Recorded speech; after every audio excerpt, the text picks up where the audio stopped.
O nosso assunto é saúde e é muito importante. Eu chamo a sua atenção porque a gente vai falar sobre meningite. Teresina, em 2024, só na nossa capital, registrou 149 casos de meningite notificados, desses 112 confirmados. São dados que foram obtidos junto à Fundação Municipal de Saúde. A série histórica, inclusive, diz que em 2014, portanto, 10 anos atrás, foi o maior pico, com quase 300 casos registrados. A gente vai conversar com o médico Marcelo Adriano, que é neurologista e também virologista. Bom dia, doutor Marcelo. Muito obrigada pela sua disponibilidade de nos atender. Bom dia, Cíntia. Bom dia a todos que nos ouvem, nos assistem. Doutor Marcelo, primeiramente vamos falar sobre meningite, se há motivo de preocupação devido a esse registro de casos, e aí eu aproveito aqui para lembrar que nós tivemos uma pessoa bastante conhecida aqui na nossa cidade, que foi o cabeleireiro João Pierotti. Ele morreu vítima de meningite na semana passada. Nossos sentimentos aqui à família. Mas aproveitando que estamos falando dessa história de meningite, queria que o senhor nos explicasse primeiro que doença é essa e por que ela pode ser tão grave a ponto de levar à morte. Tá. A meningite é uma inflamação das meninges, né? A membrana que recobre o cérebro e a medula espinhal com função de proteger, talvez, a estrutura mais nobre do nosso organismo. Então, essa membrana pode ser inflamada, seja por ação de vírus, bactérias, agentes químicos ou até mesmo células cancerígenas, provocando a sua inflamação e todo o cortejo sintomático próprio da doença. Tá, mas não tem um tipo só de meningite. E eu pergunto isso, doutor, também até queria que você explicasse como a gente pode ainda ter tanto caso, porque não tem vacina contra a meningite. Então, o que está acontecendo de fato? Felizmente, nós temos várias vacinas disponíveis, inclusive pelo SUS, né, da rede pública, que protege contra vários tipos de meningite. Infelizmente, não existe ainda proteção contra todas essas possíveis causas, né? São elencadas mais de 100 causas de meningite, né, dentre o total. Existem vacinas contra meningite por algumas bactérias, inclusive aquelas bactérias que provocam as meningites mais graves. Hoje nós já temos vacinas disponíveis, inclusive na rede pública. Existe vacina também que protege contra a meningite por tuberculose, que é um tipo importante de meningite, e várias vacinas do calendário vacinal voltadas contra doenças virais também são protetoras contra meningite. Mas, infelizmente, nós ainda não temos vacinas contra todos os tipos. E é especial ressaltar também que, infelizmente, alguns tipos de meningite, elas não acontecem por você pegar de outra pessoa. É como se você pegasse de você mesmo. O nosso corpo tem alguns micro-organismos que ficam em estágio de latência. E, infelizmente, sob a ação de alguma queda na imunidade ou alguma desregulação da imunidade, esses micro-organismos podem voltar à fase de atividade e provocar meningite. Então, é como se o indivíduo pegasse a meningite dele mesmo por um contato prévio, remoto, que ele teve, às vezes, anos ou décadas atrás. A meningite e a encefalite, elas têm alguma relação? Tem, porque quando a meningite pura, você tem inflamação apenas da membrana que recobre o encéfalo, que é o cérebro, né? Quando você tem a encefalite, essa inflamação compromete o próprio órgão cerebral, o próprio órgão. Mas muitas vezes você tem um vírus que está na meninge e ele atravessa a meninge e atinge o cérebro também, provocando um quadro que a gente chama de meningoencefalite, que é bem mais grave do que a meningite puramente falando. Essas doenças duas são de fácil diagnóstico, doutor? São. As manifestações cardinais da meningite são uma dor de cabeça muito forte, e é importante ressaltar que ela é uma dor de cabeça desproporcional à dor no restante do corpo, né? Porque nós temos várias doenças que provocam dor de cabeça. A gripe provoca dor de cabeça, a dengue, mas o que é importante é que a cabeça dói muito mais do que o restante do corpo. E há uma dor também relacionada ao pescoço, inclusive com dificuldade de movimentação do pescoço, num contexto febril, agudo, uma febre de rápida instalação, vômitos e intolerância à luz. Então, o paciente fica sem conseguir ficar em ambientes muito claros, digamos assim. E esses vômitos também são fora de um contexto de uma infecção intestinal, de um desconforto abdominal ou diarreia.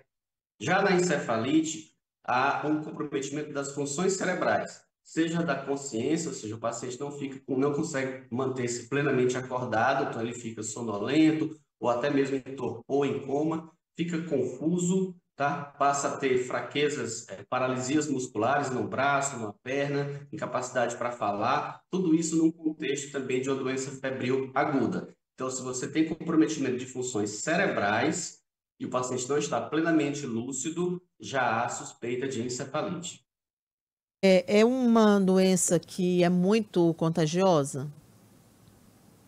Algumas causas de meningite são extremamente contagiosas, né? Por isso que toda vez que se fala em meningite, há um certo receio, um certo temor. Você tem, por exemplo, a meningite meningocócica, que é muito contagiosa, é muito grave, é muito rápido, muito fulminante, né? Tem pacientes, por exemplo, que vêm a falecer em 24, 48 horas de sintomas. Nossa. Quando você tem esse tipo específico de meningite meningocócica, em que o contágio se dá por gotículas de saliva, gotículas respiratórias, no contato mais próximo do paciente com alguém que esteja doente ou portando essa bactéria do meningococo.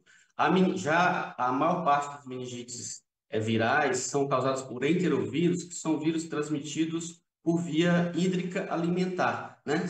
Através de água ou alimentos contaminados com restos fecais, tá? Com água não adequadamente tratada, ou alimentos ingeridos contendo também água ou algum contaminante que possa carrear esses enterovírus, que são vírus eliminados pelas fezes dos pacientes assim acometidos. E no Piauí, em especial, e no Brasil, a gente tem que lembrar também que as arboviroses são causas importantes de meningite. O Piauí, inclusive, tem demonstrado, através de estudos científicos, e parece que no Brasil os vírus transmitidos por mosquitos são até mais frequentes, mais importantes do ponto de vista epidemiológico, do que essa transmissão clássica da meningite viral, que é por água, esgoto, por deficiência de saneamento básico. Então, é importante também na prevenção das meningites e das encefalites a questão de evitar os criadouros de mosquitos, utilização de repelentes e todas aquelas outras medidas que a gente sempre recomenda contra a dengue, zika, chikungunya e esses. Relação entre, por exemplo, o ambiente e o aumento dessas doenças, porque a gente tem visto que em várias situações há uma relação direta, né? Porque que a gente tem muitos casos vou citar aqui uma coisa que não tem a ver com meningite. A dengue, por que a gente tem aumento? Porque a gente tem um aumento da proliferação do mosquito provocado por uma série de fatores que também tem a ver com o ambiente, né? Com temperatura, com estação, se é chuva, se é verão, se é seca. Isso tem uma influência no aumento dos casos de dengue. No caso da meningite, pode ter algum tipo de influência, porque eu lembro também que houve situações aqui no estado que aconteceram surtos de meningite, por exemplo, vários jovens que participaram de um determinado festival há alguns anos atrás. Esses jovens relataram ou foram diagnosticados com casos de meningite.